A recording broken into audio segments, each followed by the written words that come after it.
இது அவ்வளோதான். அது 1.5 மணி நேரம் அது பாட்டில் ஓடும்.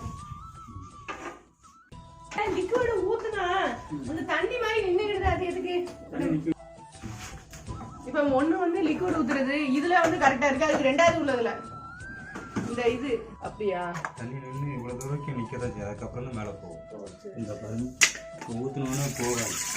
நிறைய ஓட்டு வந்தாலும் கீழே நிறைய இருக்கணுமா? அப்போ அதில் தண்ணி நிற்கிறாங்க. அந்த இதில் நம்ம ஒயிட்டுக்கு அப்போ அதுக்கு அடுத்தது தான் அது பவுடர் யூஸ் பண்ணுறாங்க.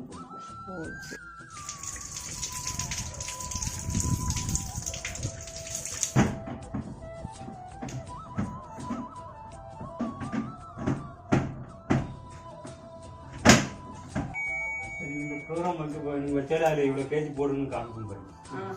7 கிலோ போடலாம், 40 வரைக்கும் 7 கிலோ போடலாம், 60 7 கிலோ போடலாம், 7 கிலோ. எக்ஸ்பிரஸில் வைக்கிறேன் 2 கேஜி தான் போடும்.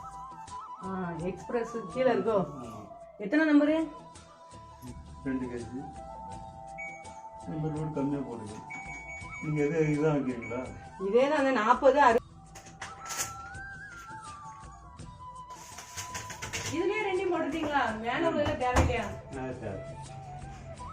வருஷத்துக்கு ஒரு பொடி போடணும், அப்பதான் மிஷின் நல்லா இருக்கும்னு. இந்த அழுக்கு இருக்குல்ல, அந்த அழுக்கு வந்து கண்ணு சுற்றி தான் இருக்கு. அது போயிருமா? லிக்விடுக்கு என்ன வித்தியாசம்? நம்ம அழுக்கு போறதுக்கு என்ன ஷாம்பு தேய்ச்சி குளிக்கோம்ல தலைக்கு, அதே மாதிரி தான் அதுக்கு. 2 மணி நேரம் கழிச்சு வாஷிங் மிஷின் பல மின்னது பார்த்தீங்களா? பொடி போட்டதுனால நமக்கு என்ன பெனிஃபிட்டு? பொடி போட்டதுனாலயா? பொடி போட்டதுனால நம்ம எல்லா துணியும் போய் ஸ்மெல் அடிக்கும். நம்ம எல்லாமே என்னதான் கிளீன் பண்ணி வச்சாலும் சரி, பொடி நம்ம போட்டு விட்டோம்னா நல்லா வாசம். வாஷிங் மிஷின் வந்து நல்லா இருக்கும். இருந்து நம்ம மிஷினும் கெட்டு போகாது, துணிகளும் நம்ம லிக்விட் எதுவும் ஊற்றினாலும் நல்லா இருக்கும். அப்படியா? அதான் ஐஎஃபில இருந்து வந்து நமக்கு சர்வீஸ் பண்ணி கொடுத்துட்டு போயிட்டாங்க. சர்வீஸ் பண்ணி கொடுத்துட்டு போயிருக்காங்க. அந்த பொடி 2 போட்டு விட்டு போயிருக்காங்க. இது 1.5 மணி நேரம் இருக்குல்ல. 2 போட்டு விட்டு போயிருக்காங்க. அதனால நம்ம வாஷிங் மிஷின் நமக்கு நல்லா ஓடும். ஆமா, நல்ல லைஃப். நம்ம செலவை பார்க்காம இருந்தோம்னா, அது செலவுன்னு பார்த்தோம்னா நம்ம வந்து மிஷினுக்கு பிறகு நம்ம கொடுத்துக்கிட்டே இருக்க வேண்டியதான். அதுக்காண்டி நான் இப்படிதான் பண்ணுவேன். எல்லாரும் பார்த்துட்டாங்க நம்ம வீட்டில் வாஷிங் மிஷின் எப்படி கழுவணும். டிப்ஸ் சொல்லுங்க கடைசியா. நான் வந்து இப்படிதான் ஆளை கூட்டு வந்தது.